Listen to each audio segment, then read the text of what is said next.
नमस्कार सांग माने जय जगन्नाथ शुभ सकाळ। आज मु गोटे होम रिलेटेड वीडियो मु पकाउची। केते दिन है होम रिलेटेड वीडियो किछि पकई नथिली, सेथिपाई आज गोटे पकाउची। आज मु तैयारी करबी धूपबत्ती। देखंतु एथिरे कोन सब दरकार हबो। एटा होची झुणा, एटा होची गंगा जल, एटा होची नड़िया कत्ता, एटा होची अगरू, एटा होची गुआ घियो, एटा होची कर्पूर, एटा महू, आ एटा होची चंदन पाउडर, एटा होची गुगुल, आ एटा होची हवन सामग्री माने एटा होम रे एटा व्यवहार करा जाए। तापरे एटा होची मु गुंड करिकरी रखीची माने गेंडू फूल, सेबती फूल आ गोलाप फूल, ए तीनटा जाक फूल आ तेजपत्र आ तापरे ए कत्ता कत्ता आउ फूल तेजपत्र ए तीनटा जाक मु पूरा ग्राइंडिंग करी ताकू चले करी पाउडर करी रखी नेची। एटा देखंतु मु बहुत दिन हैला कलिनी। एथरु भी थरटे ऑलरेडी मु धूपबत्ती तैयारी करिथिली किंतु वीडियो कर नथिली। सेई गुंडर अधा करिथिली आउ अधा अछि।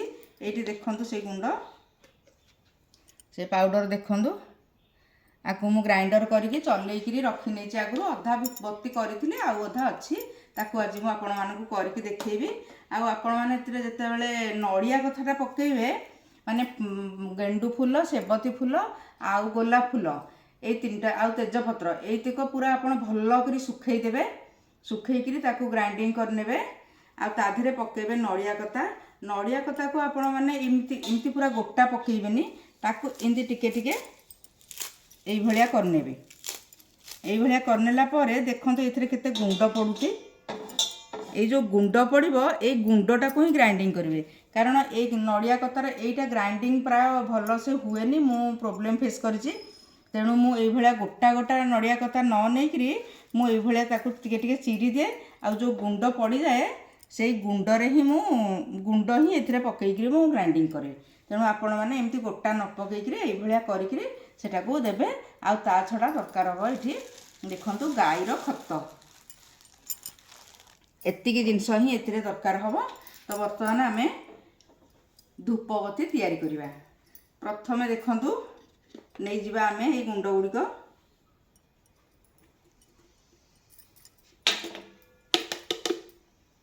तापरे एथर आमे एथिरे सब प्रकार सामग्री मिसई दबा। चंदन पाउडर,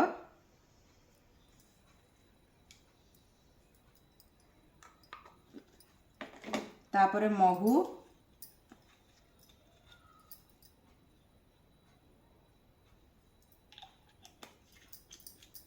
आपण माने भी एथिरे रोज वाटर दे परिबे। मो पाखरे सेटा नाही, तेणु मु सेटा को पकोनी। मु ए गंगा जल रे ही सेटा एडजस्ट कर देबी। जदि आपण पाखरे अछि सेटा आपण माने यूज करि पारंती। तापरे दबा घियो,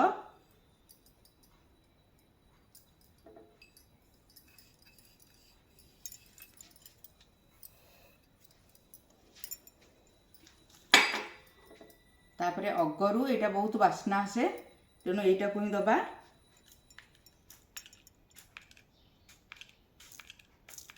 एटा देले धूपबत्तीटा बहुत वासना युक्त हुए।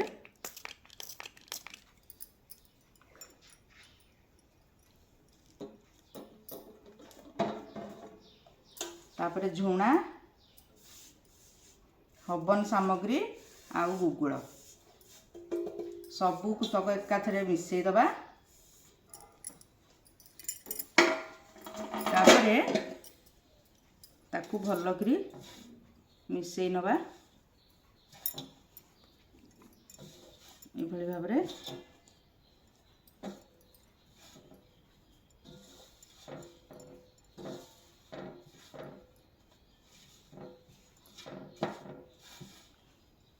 ता धरे टी गंगा जल दबा।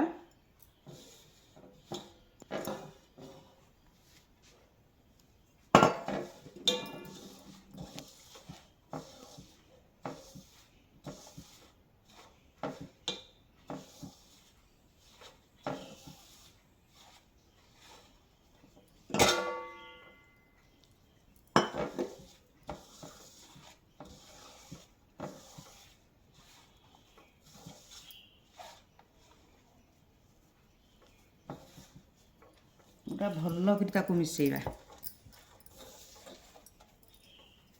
ସବୁ ଯେମିତି ପୁରା ଆରାମରେ ମିଶିକିରି ଭଲ କରି ମିଶିଯିବ। ଏ ଦେଖନ୍ତୁ ପୁରା ଇଏ ଭଲ ଭାବରେ ମିଶିଗଲାଣି। ଆଉ ଟିକେ ତା ଦେହରେ ମହୁ ଦେଇଦେବା।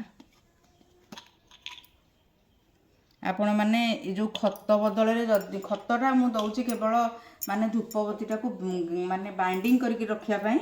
ଆପଣମାନଙ୍କ ପାଖରେ ଯଦି ଆପଣମାନଙ୍କ ପାଖରେ ଖତ ଆଭେଲେବୁଲ୍ ନଥାଏ ତେବେ ଦେଇଦେବେ ଆପଣ କିଛି ଅଟା ନହେଲେ ମଇଦା, ତାକୁ ଏଥିରେ ମିଶାଇ ଦେଲେ ସେ ଭଲ ବାଇଣ୍ଡିଙ୍ଗ ହେଇକି ରହିବ।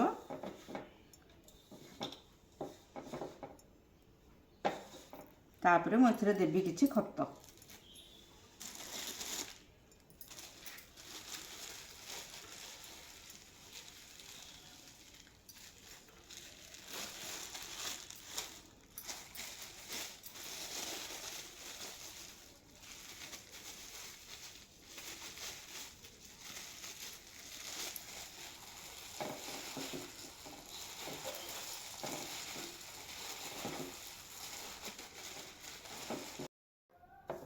ବର୍ତ୍ତମାନ ଏଇଟା ମୁଁ ପୁରା ଭଲ କରି ତାକୁ ଗୋଳେଇ ଦେଲି। ତାକୁ ଆମେ ଏବେ ତିଆରି କରିବା ଧୂପବତୀ। ତାକୁ ଏଇଭଳିଆ କରି ଏମିତି ସେପ୍ ଦେବା। ମୁଁ ତାକୁ ମୋଟା ମୋଟା କରିକିରି କରିଛି। ତାକୁ ଆପଣ ଯେଉଁ ଭଳିଆ ସେପ୍ ଦେଇପାରିବେ ସେ ସେଇଭଳିଆ ହେବ। ଏଇ ଦେଖନ୍ତୁ ମୁଁ ତାକୁ ଏଇଭଳି ସେପ୍ ଦେଉଛି। ମୋଟା ମୋଟା କରିଛି କାହିଁକିନା ଅଧିକ ସମୟ ଚଳିବ, ଧୂଆଁ ବାହାରିବ, ପୂଜା ଶେଷ ପର୍ଯ୍ୟନ୍ତ ବି ସେ କଣ୍ଟିନ୍ୟୁ କରିପାରିବ। ସେଥିପାଇଁ ମୁଁ ମୋଟା ମୋଟା କରିକିରି ବନଉଛି।